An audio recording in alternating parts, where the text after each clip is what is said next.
All right, I think I pieced together all of the dream stuff from JJK 270, so let's talk about it, but spoilers if you're not caught up. So if you didn't see my previous video, we talked about 270 and specifically the title of it, as you can see here, A Dream's End, and just what that might be in reference to. So check out that video if you want like the full lowdown, but some of the options we came up with was it was related to Gojo, either via his dream for the future, his dream about the airport, or on the crazier side of things, if Dream was like an infinite Tsukiyomi reference. Well, since then, I've gone back and looked at the earlier manga, and I'm pretty sure I've pieced together just exactly what this title is in reference to. So I'm pretty sure this is in reference to Gojo's dream for the future, which he revealed to us in chapter 11 of the manga. Chapter 11, which just so happened to be titled A Dream. So chapter 70, A Dream's End, means that his vision for the future has come to reality. The dream is now over. But let's explore this further. What exactly was Gojo's dream in chapter 11? Well, he wanted to reset this crappy jujutsu world because, as he made clear with Yuji, the higher-ups are the scum of the jujutsu world.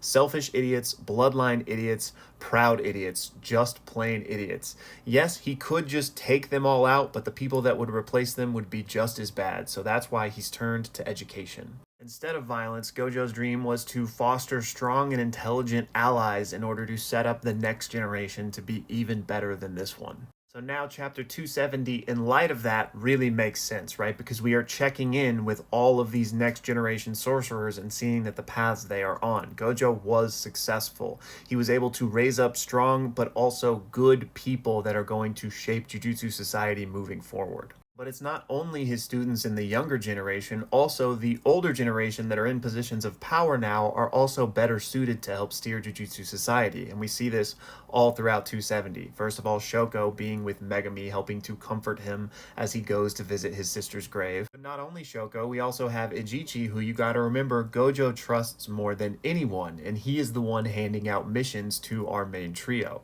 And it doesn't stop there either, because the person with probably the most seniority in Jujutsu society now is Gakuganji, someone who also had Gojo's eye and trust. As he says here, even an old dog can learn new tricks. Perhaps if you were at the head of things, it would be a bit better. Gojo's dream essentially boiled down to making the world a better place and not robbing these kids of their childhood. I refuse to keep this kid from living the best years of his life, and not just him, but everyone. And I mean, honestly, nothing could make more sense, right? Based on Gojo's own lived experience within this world, within this society, treated as a tool, as a weapon, as a thing, he obviously wanted to protect that for the next generation. Let them have those golden childhood moments without the worry and stress that a Jujutsu sorcerer brings. But Jujutsu society was not set up for that, right? So his dream was to alleviate that and just make the world a better place.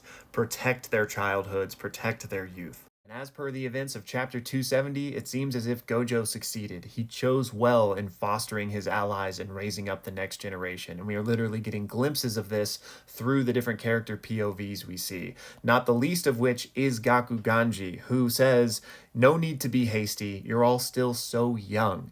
We have plenty of time. You don't need to worry about this just yet." He is literally trying to protect those years for them the same way that Gojo was. So in light of all of that, I think that is obviously what this title is referencing. We are seeing that Gojo's dream did come true, which also just makes sense, again, for the ending of this series as part of the resolution. He was successful in that regard. Now, don't get me wrong, even though we can kind of square all of that away, there are still some interesting and strange things about 270. Again, namely the Kinjaku appearance, potentially, right? And also the lack of Gojo acknowledgement still. I still fully expect there to be some development on this in the final chapter. Whether it means he is still alive or not, it's just too conspicuous a negative space surrounding him. Again, especially considering that this chapter served as the realization of his dream. So I think there will be more here. We're just going to have to wait and see. Anyways, y'all, I just wanted to update you on my thoughts on all of this since we were talking about it in the previous video. So let me know what you think. Do you agree? Do you disagree? Do you still think it's infinite Tsukiyomi?